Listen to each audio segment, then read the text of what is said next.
शाह साहब, आप अपने शुरुआत की जो संस्था थी उससे लेके फिर जो आप कला पथिक तक आए, तो कौन कौन संस्था थी, थोड़ा सा उसके बारे में बताइए।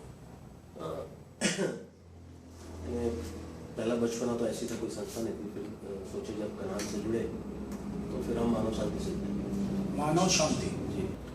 उसके बाद में फिर हम 7-8 साल से ज़्यादा कुछ अर्सा उनके साथ में निकल।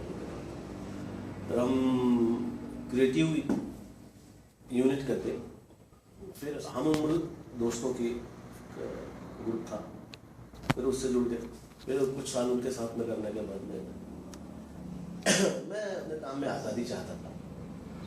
बात ये नहीं थी कि विचारों का पटना नहीं पटना, झगड़े होना, वो तो चलते रहते हैं, लेकिन मुझे ऐसा लग रहा था कि एक कलाकार के तौर पर, एक आर्टिस्ट के तौर पर मैं अपनी आज़ादी के साथ, फ्रीडम के साथ में काम नहीं कर पा रहा।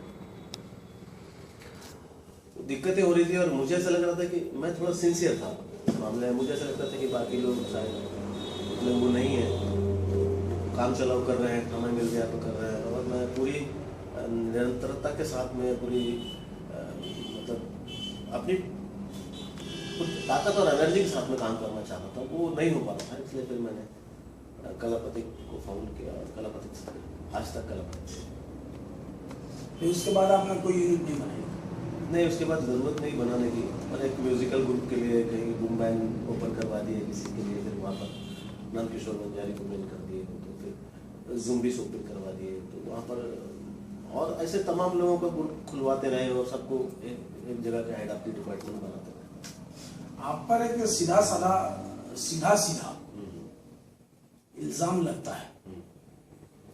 इल्जाम ये लगता है कि आप अपने अक्खड़पन की वजह से अपने साथ आए हुए लोगों को ज्यादा दिन तक बर्दाश्त नहीं कर पाते। नहीं, अक्खड़पन तो है, इसको तो मैं मानूंगा, पर आप ये मेरे को बताइए कि बर्दाश्त करना, अगर आप सच को सच बोलेंगे, झूठ को झूठ बोलेंगे, अब इसमें आपका कोई अक्खड़पन का है तो आप इसको, आप उसकी कमकली कह लीजिए, जो कह लीजिए। मुझे ऐसा है कि बर्दाश्त करने की ताकत बहुत है। आप में कुछ कमजोरियां हैं, कुछ खामियां हैं, ग्रुप में बहुत सारे लोग, हर किसी के पास में रहती है, लेकिन कभी तो ऐसा वक्त आता है कि आपको बोलना। इसे सीधी सी बात है, कुछ लोगों का कहना है कि मानव शांति का भंग होना कारण आप, क्रिएटिव यूनिट का खत्म होना कारण आप, आपके यहाँ जो स्टूडेंट्स आए फिर वो इधर उधर भागे, फिर भागे, उसका कारण आप या आपका अक्खड़पन। आपको क्या लगता है कि आपका अक्खड़पन आपका विरोध कर रहा है या आपकी सच्चाई आपको आगे बढ़ने में दिक्कत दे रही है? अक्खड़पन के दो कारण है। एक अकड़ जबरदस्ती की अकड़ होती है, मेरे पास में जबरदस्ती की अकड़ नहीं, मेरे पास में कहीं पे भी मैं नहीं है। मेरे इसमें गुरूर, मगरूर, अहंकार, घमंड ये नहीं है, सब खुददारी है। और मुझे ऐसा लगता है कि आप ग्रुप को लेकर जब चलते हैं, कुछ डिसीजन है आपको कठोर लेने पड़ते हैं, तो ग्रुप कचरा हो जाएगा। एक जिस भी घर में रह रहे हैं आप, उस घर का एक डिसिप्लिन होता है, उस घर का जो भी मेन है उसके अपने एक रूल होते हैं। उस रूल के खिलाफ अगर कोई करता है, एक बार करता है, 2 बार करता है, लेकिन वो बार बार करता है, तो फिर उस घर के मुखिया को उसको बोलना ही पड़ेगा। मेरे दोस्तों का जो ग्रुप था, वो दोस्त मुझे हम उम्र का ग्रुप था, हम लोग तो सब हम उम्र में खेलते खाते ही सब ड्रामा नाटक किया करते थे। पर आपने जो कहा कि क्रिएटिव यूनिट का, तो उसकी वजह यह है कि कोई भी ड्रामे को लेकर सिंसियर नहीं था। अब आप इसको मेरा अक्खड़पन कहेंगे, यानी उन लोगों के लिए ड्रामे के अलावा बाकी सब चीज पहले नंबर पे थी, ड्रामा बाद में आता था।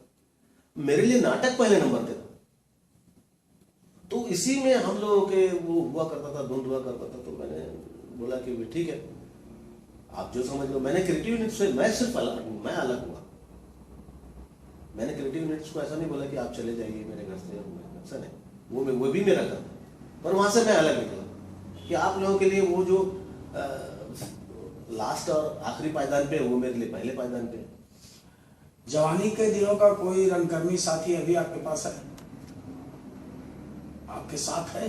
अभी कौन से दिन इधर उलट पलट हो गए, आप जवानी के दिन की बात कर रहे हैं? 25 साल के जब आप थे, अभी आप 40-50 के हैं।